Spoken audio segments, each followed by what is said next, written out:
Dar când ne uităm la român ca și consumator final, cât de mult este el dispus să cumpere produse ieftine? Poate că asocierea nu este cea mai fericită, produs ieftin cu marcă proprie. În orice caz vorbim clar de produse ceva mai ieftine. Calitatea nu mai este aceeași cu cea a brandurilor de notorietate. Este el dispus, atât de mult îl apasă acum criza, încât să fie dispus să cumpere mai mult, coșul de consum să fie format mai mult din astfel de produse? Chiar vreau să vă povestesc de treaba asta. Sfârșitul anului 2009 am realizat foarte multe studii de piață calitative și cantitative. N-am văzut niciodată un consumator mai speriat ca la sfârșitul anului trecut.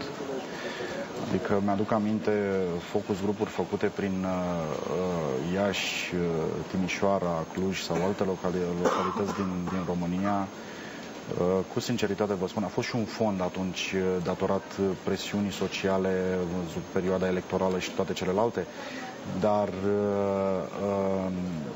optimismul consumatorului este extrem de scăzut și chiar dacă se presupune că de mâine am avea o perioadă de boom economic, da? Indiferent cum ar fi, revenirea unor branduri și revenirea unei ascensiuni se va realiza cu mult mai dificil decât s-a întâmplat în trecut, pentru că nivelul de optimism al consumatorului a scăzut foarte, foarte mult. La începutul lui 2008, chiar dacă analiștii economici discutau despre situația crizei, chiar dacă la începutul lui 2008 sau în prima parte a lui 2008 companiile erau cele care aveau problemele în partea, am zis 2008, vorbesc de 2009, îmi cer scuze. În a doua parte a anului 2009, problemele s-au mutat către consumator.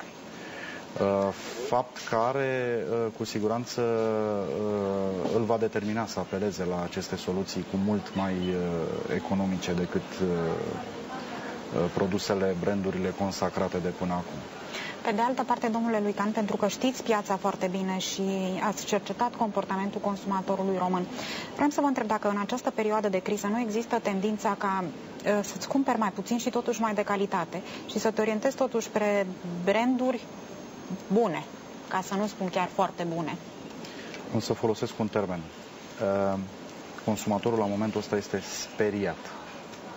Ori în condițiile astea nu sunt foarte optimist că s-ar întâmpla un astfel de fenomen și noi nu l-am remarcat într-un fel sau altul.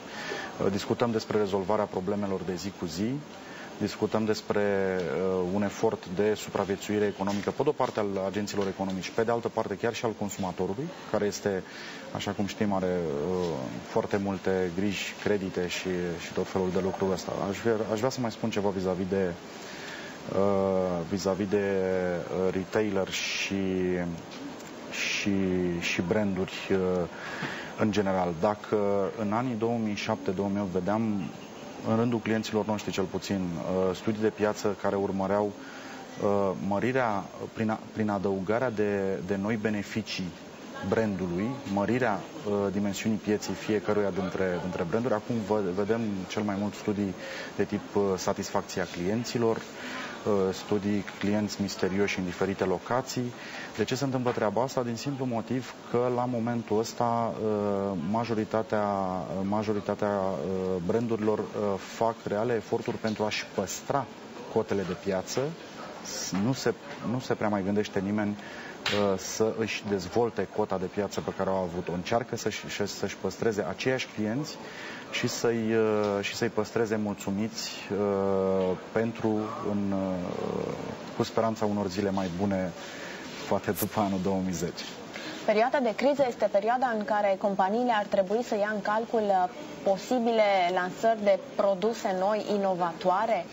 Mă gândesc că ar putea să le realizeze la un cost mult mai mic decât în perioada de boom economic. Știți cine face acest lucru? Marile branduri internaționale despre care am discutat. Deci ei sunt singurii care au capacitatea să facă lucrul ăsta, considerând de la piață la piață.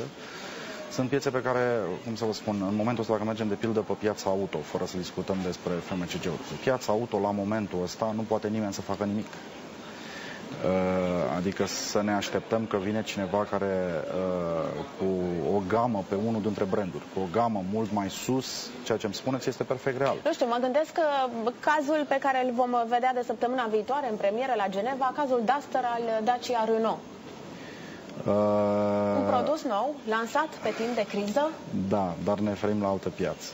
Deci dacă îl lansăm în vestul Europei sau în Europa Centrală și de Vest, e posibil ca lucrurile să stea relativ diferit. Dar pe piața românească există avantajul, desigur, că la momentul ăsta costurile media, costurile de comunicare au scăzut foarte mult. Asta e o situație extrem de avantajoasă pentru marile companii care sunt foarte lichide și care își permit să facă astfel de mișcări. Asta se întâmplă, ca să zic așa, la vârful clasamentului. În partea de mijloc și în partea de jos a clasamentului companiilor din România, procesul devine extrem de dificil.